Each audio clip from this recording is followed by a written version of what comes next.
Lease पर दी गई सरकारी प्रॉपर्टीज़ का स्टेटस तब्दील होने का मामला ज़रई अराजी को कमर्शल और रिहायशी इस्तेमाल में लाए जाने का इंकशाफ सामने आया है।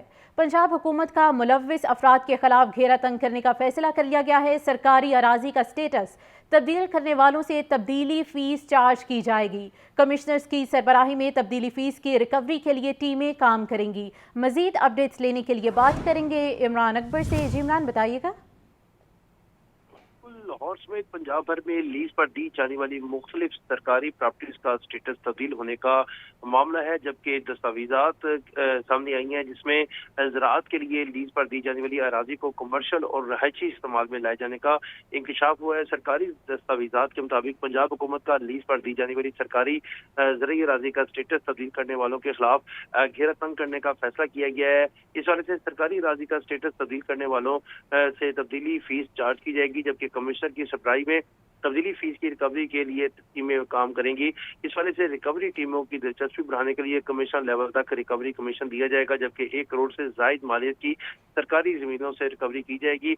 रिकवरी फीस का 0.50% रिकवरी टीम को बतौर एजाजिया मिलेगा। इस वजह से ये फैसला किया गया कि बतौर बोर्ड ऑफ रेवेन्यू की निशानदेही पर डिस्ट्रिक्ट प्राइस असेसमेंट कमेटी जगह की मौजूदा कीमतों का तयन करेगी, जबकि ज़रई इस्तेमाल के लिए लीज पर दी जाने वाली सरकारी अराजी 10 साल बाद रहायशी या कमर्शियल सरगर्मियों के लिए इस्तेमाल करने वालों को जमीन की कीमत का 25% चार्ज किया जाएगा, जबकि 20 साल बाद स्टेटस तब्दील करने वालों को 20% और 30 साल के बाद स्टेटस तब्दील करने वालों को 15% चार्ज किया जाएगा। इसी तरह 40 साल बाद जमीन का स्टेटस तब्दील करने वालों को किसी मौजूदा कीमत का 10% चार्ज किया जाएगा। इसके हवाले से फैसला कर लिया गया है कि पंजाब भर में लीज पर दी जाने वाली मुख्तलिफ सरकारी प्रॉपर्टीज का स्टेटस तब्दील करने वालों के खिलाफ ये फैसला किया गया है, जिसमें ज़राअत के लिए लीज पर दी जाने वाली अराजी को कमर्शियल और रहायशी इस्तेमाल में लाने वालों के हवाले से क्रैकडाउन किया जाएगा, जिसमें कमिश्नर ऑफिस को जो है बाकायदा तौर पर इंटीमेशन दी गई है। और इस वाले से रिकवरी टीमों की दिलचस्पी के लिए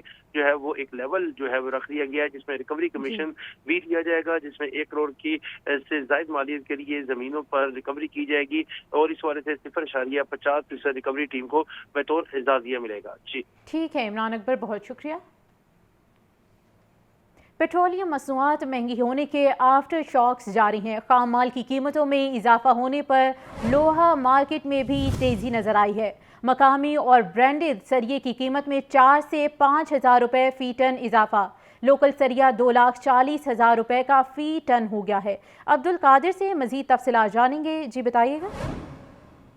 बढ़ रही है और पेट्रोलियम मसनूआत की कीमतों में इजाफे के बाद जो है खाम माल महंगा हो चुका है, जिसके बाद शहर की लोहा मंडियों में तेजी का रुझान जो है वो जारी है। लोकल और ब्रांडेड सरिये की कीमतों में 4 से 5 हज़ार रुपये फ़ी टन तक का जो है वो इजाफा जो है वो देखने को मिल रहा है। लोकल सरिया 2,40,000 रुपये फ़ी टन की सतह पर पहुंच चुका है। इसी तरह ब्रांडेड सरिये की कीमत 2,60,000 रुपये फ़ी टन हो चुकी है। और तामीराती सरिये के साथ साथ लोहा मंडियों में स्क्रैप या खाम माल की कीमतें भी जो है वो तेजी का शिकार है और खाम माल जो है 1,60,000 रुपये फ़ी टन तक फरोख्त किया जा रहा है। और इस हवाले से लोहा मंडी के ज़राए का कहना है कि डीजल की कीमतों में इजाफे की वजह से जो खाम माल की नकलो हमल है वो मजीद बढ़ चुकी है, जिसकी वजह से तामीराती सरिये की कीमतों में इजाफे का रुझान देखने को मिल रहा है। और आइंदा आने वाले दिनों में ये कीमतें जो है मजीद बढ़ने का खदशा भी जाहिर किया गया है। मजीद बढ़ने का खदशा भी जाहिर किया गया है। बहुत शुक्रिया अब्दुल कादिर, आप अपडेट कर रहे थे। महकमा एक्साइज में जाली बायोमेट्रिक से गाड़ियों की ट्रांसफ़र का बड़ा स्कैंडल सामने आया है। ट्रांसफ़र होने वाली गाड़ियों के स्मार्ट कार्ड की प्रिंटिंग रोक दी गई है। प्रिंट होकर भिजवाए गए 300 कार्ड भी वापस मंगवा लिए गए हैं। 1,000 से ज़ायद गाड़ियां जाली बायोमेट्रिक से ट्रांसफ़र की गई थी। राहील अली इस वक्त हमारे साथ मौजूद हैं। राहील, बताइएगा, जाली बायोमेट्रिक से गाड़ियों के ट्रांसफ़र का बड़ा स्कैंडल सामने आया है, क्या कहेंगे? ये महकमे में एक और बड़ा स्कैंडल जो है वो सामने आया है, जिसमें मुर्दा लोगों की और ऐसे लोग जो मुल्क में नहीं है उनकी जाली बायोमेट्रिक जो है वो की गई है। सिस्टम के जो इंफॉर्मेशन डिपार्टमेंट के मुबैना तौर पर कुछ अफसरान और महकमा एक्साइज के जो करप्ट माफिया उन्होंने मिलकर सिस्टम में जो है वो नकब लगाई और बायोमेट्रिक को बाईपास करके जो गाड़ियां हैं जो है वो ट्रांसफर की। इस वजह से स्कैंडल की तहकीकात की जा रही है। 1,000 से ज्यादा गाड़ियों पर ये स्कैंडल है जिसमें सामने आया था। और अब महकमा एक्साइज ने इन गाड़ियों के जो स्मार्ट कार्ड की प्रिंटिंग थी वो रोक दी है। कहा यह जा रहा है कि 600 कार्ड की प्रिंटिंग जो है वो रोक दी गई है। 300 कार्ड जो है वो प्रिंट हो गए थे, लेकिन वो लाहौर समेत पंजाब भर के मुख्तलिफ दफातर دفاتر میں جو ہے وہ پہنچا دیے گئے تھے. اب وہ کارڈ بھی جو ہے وہ واپس منگوائے جا رہے ہیں تاکہ ان کارڈوں کو جو ہے وہ روک دیا جائے اور ان کے مالکان تک نہ پہنچایا جائے. جبکہ 100 کارڈ ایسے ہیں جو مالکان کو جو ہے وہ ڈیلیور ہو گئے ہیں, لیکن اس کے بارے میں بھی یہ کہا جا رہا ہے کہ یہ کارڈ بھی جو ہے وہ واپس منگوائے جائیں گے. محکمہ صحت جو ہے وہ اس حوالے سے تحقیقات کر رہا ہے اور جو انفارمیشن ڈپارٹمنٹ کے جو لوگ ہیں ان سے بھی جو ہے وہ تحقیقات کی جا رہی ہے, جبکہ جو ان کے اپنے افسران جو شامل ہیں ان کے حوالے سے بھی جو ہے وہ تحقیقاتی ٹیم جو ہے وہ قائم کی گئی ہے. اب بڑا اسکینڈل ہے جو ایک دفعہ پھر محکمہ صحت میں سامنے آیا ہے. اس سے قبل بھی محکمہ صحت میں کروڑوں روپے کے جو ہے وہ اسکینڈل سامنے آ چکے ہیں, مگر آج تک جو ہے وہ ان اسکینڈل میں ملوث افسران کے خلاف کوئی عملی جو ہے وہ اقدامات نہیں اٹھائے گئے. راحیل یہ بھی بتائیے گا کہ ابھی تک صرف اسمارٹ کارڈ کی پرنٹنگ ہی روکی گئی ہے, تو کیا کوئی اور پیش رفت بھی کی گئی ہے, کیونکہ جعلی بایو میٹرک کی جا رہی تھی جو کہ ایک بہت بڑا جرم ہے؟ جی ابھی تک جو اقدامات کیے گئے ہیں اس میں جو ہے وہ اسمارٹ کارڈ کی پرنٹنگ روکی ہے. پھر ایسے لوگ جنہوں نے یہ گاڑیوں کی بایو میٹرک کروائی ہے ان کو تلاش جو ہے وہ شروع کر دی گئی ہے. FIA سائبر کرائم سرکل کو جو ہے وہ لیٹر لکھا گیا ہے کہ وہ ان جو سسٹم میں جنہوں نے خرابی پیدا کی ہے, جنہوں نے سسٹم کو بائی پاس کر کے یہ بایو میٹرک کی ہیں, ان کے خلاف جو ہے وہ تحقیقات کی جائیں. تو اس وجہ سے بڑا جو ہے وہ اقدامات تو محکمہ صحت اٹھا رہے ہیں. دیکھنا یہ ہے کہ اس اسکینڈل میں ملوث جو افسران اور ملازمین ہیں ان کے خلاف بھی عملی طور پر جو ہے وہ کاروائیاں کی جاتی ہیں, صرف کاغذی کارروائی تک ہی محدود رہا جاتا ہے. جی ٹھیک ہے, راحیل علی اس حوالے سے ہمیں اپڈیٹ کر رہے تھے, آپ کا شکریہ.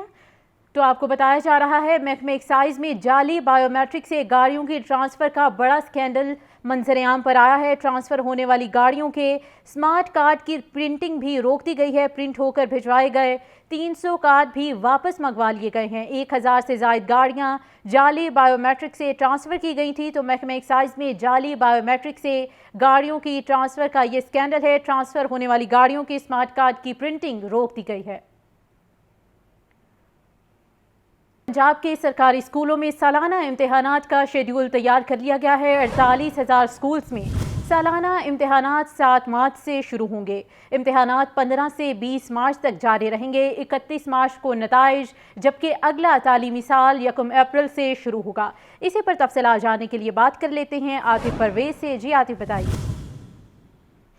پنجاب کے جو 48,000 سرکاری اسکول ہیں وہاں کے جو سالانہ امتحانات ہیں اس کے حوالے سے پنجاب ایگزامینیشن کمیشن نے جو ابتدائی شیڈول تیار کر لیا ہے اور امتحانات کا آغاز جو ہے وہ 7 مارچ سے ہوگا اور امتحانات 15 سے 20 مارچ تک جاری رہیں گے. پنجاب ایگزامینیشن کمیشن فروری کے آخری ہفتے میں سوالات پر مشتمل ڈیٹا بینک اپلوڈ کرے گا. اسکول سربراہ 28 فروری تک آن لائن ڈیٹا سے پیپر تیار کریں گے. سرکاری اسکولوں میں 7 مارچ سے 20 مارچ تک کی سالانہ امتحانات منعقد ہوں گے. سرکاری اسکولوں میں 31 مارچ کو طلبہ کے نتائج کا اعلان کیا جائے گا, جبکہ اگلا تعلیمی سیشن 1 مارچ اپریل سے شروع ہوگا. جی ٹھیک ہے, بہت شکریہ عاطف. تو اسموگ میں کمی کے باوجود واسا انتظامیہ کی ہٹ درمی برقرار ہے. واسا انتظامیہ نے اسموگ کے نام پر مشینری کو بریک لگا دی ہے. 3 ماہ سے ڈرینوں کی ڈسلٹنگ کا کام بھی نہیں کیا گیا. واسا کی ڈرینوں میں گندگی کے انبار لگ گئے ہیں. ڈرین میں کوڑا کرکٹ کے باعث نکاسیاب کے مسائل بھی پیدا ہو گئے ہیں. زین العابدین سے مزید تفصیلات جانیں گے اس حوالے سے. جی بتائیے. اسموگ میں کمی کے باوجود واسا انتظامیہ کی ہٹ درمی برقرار ہے. واسا انتظامیہ نے اسموگ کے نام پر مشینری کو بریک لگائی اور گزشتہ 3 ماہ سے واسا کی بھاری مشینری کے ذریعے ٹرینوں کی ڈسلٹنگ پر کام نہیں کیا گیا. ہر سال کی طرح اس سال بھی واسا نے مشینری کو بند کر دیا تھا, لیکن ماضی میں تو دسمبر اور جنوری میں جو مشینری ہے اس کو بحال کر کے ٹرینوں کی ڈسلٹنگ شروع کر دی جاتی ہے. لیکن اس دفعہ معاشی مشکلات کا شکار واسا انتظامیہ نے نہ ہی مکمل جو POL ہے اس کو جاری کیا اور نہ ہی مشینری کو ڈسلٹنگ کی اجازت دی. یہی وجہ ہے کہ اس وقت شہر کی مرکزی گلبرگ ڈرین, ہڈیارہ ڈرین, چھوٹا راوی ڈرین میں تا حد نگاہ گندگی ہی گندگی موجود ہے. ڈرین میں کوڑا کرکٹ کے انبار لگنے سے نکاسیاب کے مسائل بھی پیدا ہو رہے ہیں. واسا انتظامیہ مبینہ طور پر یہ اسموک کا بہانہ بنا کر ڈرینوں کی ڈسلٹنگ نہیں کر رہی, جس کی وجہ سے شہر لاہور کے بیشتر علاقوں میں نکاسیاب کے مسائل پیدا ہو چکے ہیں. جی زین العابدین اس حوالے سے ہمیں اپڈیٹ کر رہے تھے. تو اسموگ میں کمی کے باوجود واسا انتظامیہ کی ہٹ درمی برقرار ہے. واسا انتظامیہ نے اسموگ کے نام پر مشینری کو بریک لگا دی ہے. 3 ماہ سے ڈرینوں کی ڈسلٹنگ کا کام بھی نہیں کیا گیا. واسا کی ڈرینوں میں گندگی کے انبار لگ چکے ہیں. ڈرین میں کوڑا کرکٹ کے باعث نکاسیاب کے مسائل بھی پیدا ہوئے ہیں. آپ کو بتایا جا رہا ہے اسموگ میں کمی کے باوجود واسا انتظامیہ کی ہٹ دھرمی برقرار ہے. लाहौर न्यूज़ बुलेटिन से अब तक के लिए इतना ही। मज़ीद तफसीलात से बाखबर रहने के लिए देखते रहिए लाहौर न्यूज़ या विजिट कीजिए हमारी वेबसाइट।